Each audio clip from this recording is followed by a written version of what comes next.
Hi everyone, welcome back to my new vlog. कैसे हैं आप लोग? आई होप अच्छे होंगे। और आज है सावन का पहला सोमवार, सो इसीलिए मैंने नहा धो लिया था और नहा के आ गई थी किचन में, क्योंकि अभी प्रिपरेशन करनी है, मुझे खाने की तैयारी करनी है।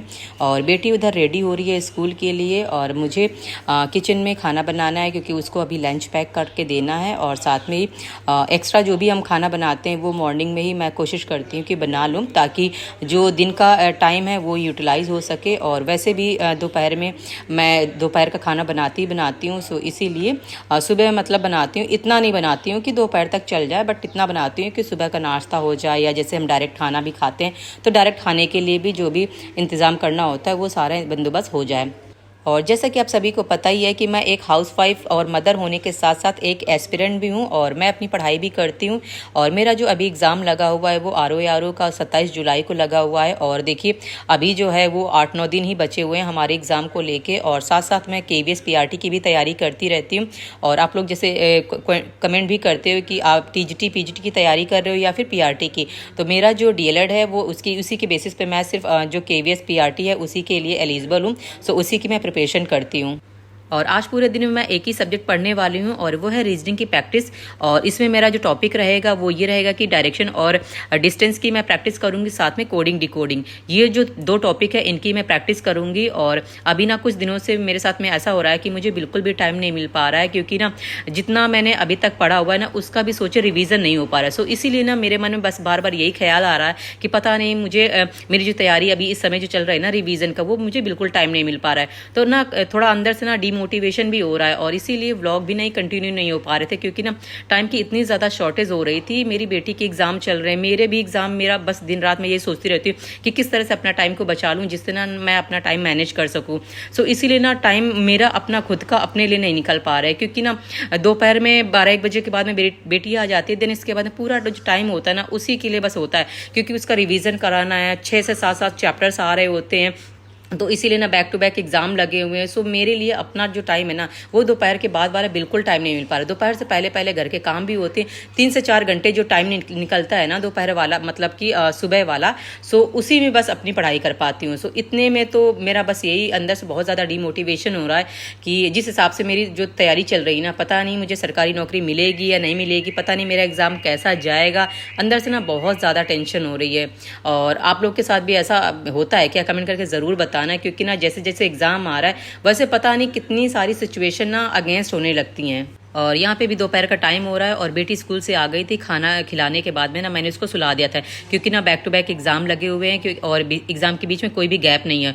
और देखिए जब बच्चे को इतनी प्रॉब्लम हो जाती है ना एग्जाम टाइम में, तो सोचिए हम भी पूरा घर का काम करते हैं और इसके साथ साथ ना अपनी पढ़ाई देखते हैं, साथ में बच्चे का भी रिविजन कराते हैं। और देखिए पढ़ाने को तो मैं उसको डेली को पढ़ा रही थी, लेकिन ना जब हमारा रिविजन टाइम होता है, जब एग्जाम टाइम होता है, तो देखिए उसमें तो ना पूरा जो टाइम है वो निकल जाता है। सो इसीलिए मैं तो जैसे तैसे मैनेज कर लूँगी, लेकिन उसके साथ बच्चे के साथ प्रॉब्लम हो जाएगी। इससे उसीलिए ना दोपहर में क्या करती हूँ, उसको 1 से 1.5 घंटा सुला देती हूँ। और जब वो सो के उठती है देन इसके बाद में फिर जैसे कुछ भी खाने को दे दिया, फिर इसके बाद में फिर बैठ जाते हैं उसका रिवीजन कराने के लिए। और वो ये सोचिए कि ना 9-10 बज जाता है उसका रिवीजन हो पाता है। देन इसके बाद में 10, साढ़े 10, इस कभी कभी 11 बज जाता है सोने के लिए।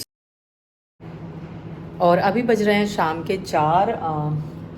देख सकते हैं टाइम इतना हो रहा है, और मैं किचन से आ रही हूँ, क्योंकि ना कल वाला दूध रखा था तो मैंने सोचा कि उसको पिया भी नहीं है, और बेटी के भी कोल्ड हो गया है, और मुझे भी थोड़ा ना इस समय दूध जैसे मैं थोड़ा सा पीती हूँ, लेकिन कभी कभार पीती हूँ। तो इसीलिए ना अभी बचा हुआ रखा था, तो मैंने सोचा कि उसका ना गर्म करके ना पनीर बना देती हूँ।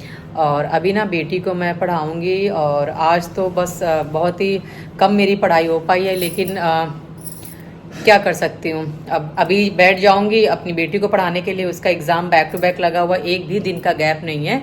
सो इसीलिए ना अपनी जो पढ़ाई है वो मुझे कहीं ना इस समय बिल्कुल ब्रेक करनी पड़ रही है, क्योंकि ना बिल्कुल टाइम नहीं मिल पाता है।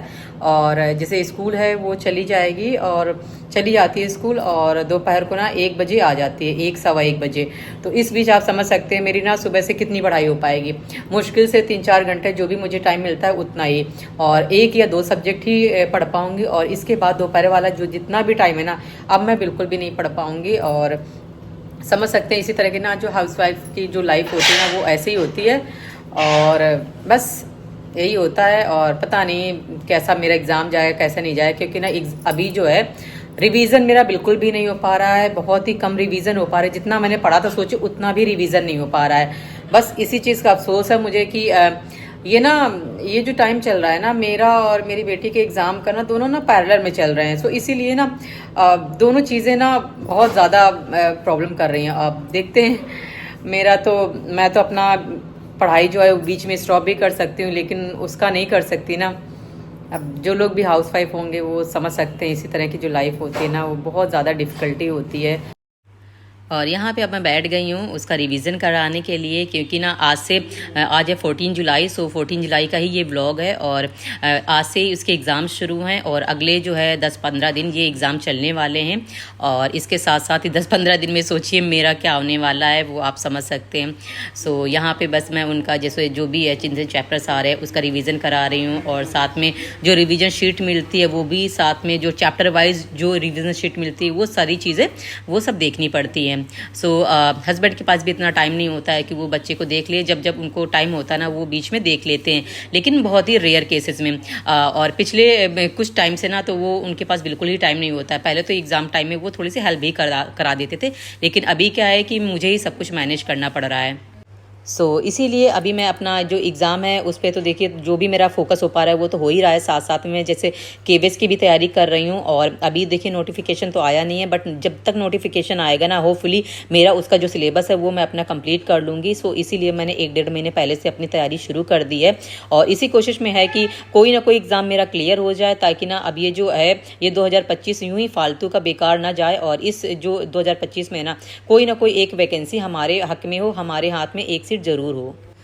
चलिए फ्रेंड्स, इस वीडियो को यहीं पे एंड करती हूँ। और इस वीडियो को अगर आप लोग हाउसवाइफ देख रहे हो तो ज़रूर कमेंट करके बताना, और आपके भी बच्चे हैं तो उस पर भी कमेंट करके ज़रूर बताना, क्योंकि मेरी सिचुएशन आपकी सिचुएशन दोनों की सेम हो सकती है।